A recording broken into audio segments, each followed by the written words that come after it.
নীলাঞ্জনা। দীর্ঘ 8 বছরের প্রেম বসন্ত পেরিয়েছে। বাড়ির অমতে বিয়ে করে সংসারও পেতেছিল। নিতাই মামা মানে অতনুর জ্যোতিষী মামা বলেছিলেন এ বিয়ে নাকি 1 বছরও টিকবে না। দুইজনের রাশি আর নক্ষত্রের অবস্থান নাকি তীব্র সংঘাতের। 10 মাসের সংসার জীবনের মধ্যে প্রথম 2 মাস মধুময় ছিল। ধীরে ধীরে অজানা দ্বন্দ্ব আর অন্তহীন ভুল বোঝাবুঝি। হয়তো মনে বাসা বাঁধে না মানা জ্যোতিষীর বিধান, গ্রাস করল প্রেমিককে। আজ তারা দুজনেই কোর্টে একে অপরের দেওয়া মিউচুয়াল ডিভোর্স ফাইলে সই করল। শেষে দুজনেরই কোর্টের গেটে পৃথক গন্তব্যে বাসের জন্য অপেক্ষারত। কাছেই কোথাও রক্তদান শিবির হচ্ছে। মাইকে একের পর এক রবীন্দ্রসঙ্গীত বেজে চলেছে। দুজনেরই কাছেই আজ যেন সেই প্রিয় গানগুলো বড্ড অস্বস্তিকর।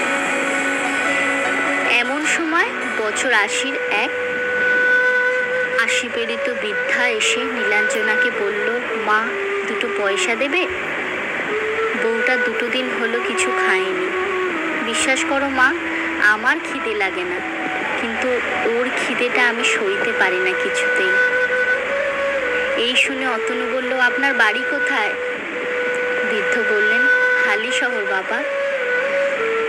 3 দিন আগে ছেলে আর বৌমা ঘর থেকে বের করে দিয়েছে। ট্রেন চেপে কলকাতায় এসেছি, যদি কোনো কাজ পাই। বুড়ো মানুষ বলে কেউ কাজ দিচ্ছে না বাবা। এদিকে পকেটে যে কটা সামান্য টাকা ছিল তাও শেষ।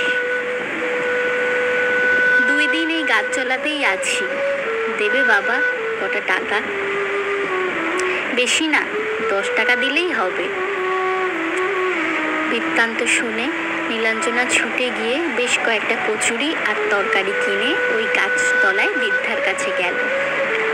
সঙ্গে বৃদ্ধ আর 1 বোতল নতুন জলের বোতল হাতে অতনু।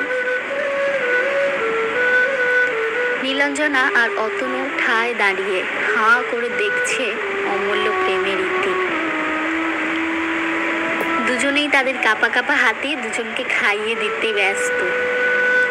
একজন আঁচল দিয়ে অন্যজনের ঘাম মুছে দেয়, আর আরেকজনকে ধরে জল খাইয়ে দেয়। পথের ধারে বটবৃক্ষ তলে যেন অকাল প্রেমের স্বর্গ নেমে এসেছে। অতনু ওর চেনা এক বন্ধু মারফত একটি বৃদ্ধাশ্রমে ফোনে যোগাযোগ করলো। ট্যাক্সি নিয়ে দুজন মিলে বৃদ্ধ দম্পতিকে নিয়ে ওই বৃদ্ধাশ্রমের উদ্দেশ্যে রওনা দিল। অতনু আর নীলাঞ্জনা এত কর্মকাণ্ডের মধ্যে ভুলেই গেছে যে একটু আগেই ওদের ডিভোর্স হয়ে গেছে। অবশেষে তারা শেষের খেয়া নামক বৃদ্ধাশ্রমে এসে পৌঁছালো। 2 বৃদ্ধ বৃদ্ধাকে নিজের দায়িত্বে সেখানে স্থিতি করার পর ওরা সেখান থেকে বেরোতে যাবে।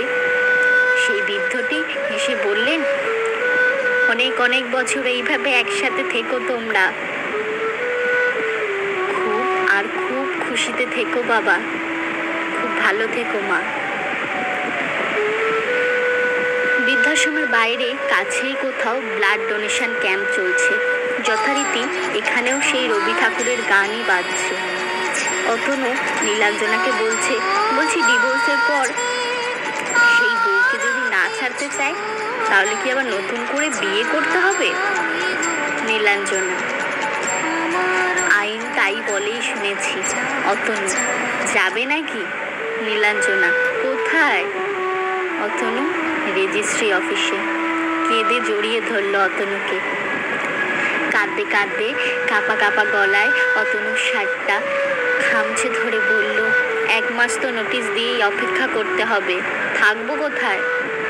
অতনু আলতো করে নীলাঞ্জনার মুখটা তুলে বলল, নিজের বউকে নিয়ে নয় 1 মাস লিভ টুগেদারই করলাম, কি আপত্তি নেই তো?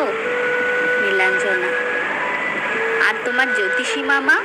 অতনু, আরে ধুর, মামা তো বলেইনি যে আমার 2খানা বিয়ে আছে, তাই এই বিধান এমনিও মানি না। অতনু আর নীলাঞ্জনা ট্যাক্সি ডেকে রেজিস্ট্রি অফিসে যাওয়ার জন্য উঠে বসলো। ট্যাক্সি স্টার্ট দিল। ব্লাড ডোনেশন ক্যাম্পের থেকে সেই গানটা ভেসে আসছে, শ্রীকান্ত আচার্যের গাওয়া গানটা, চিরসখা হে ছেড়ো না মোরে, ছেড়ো না মোরে।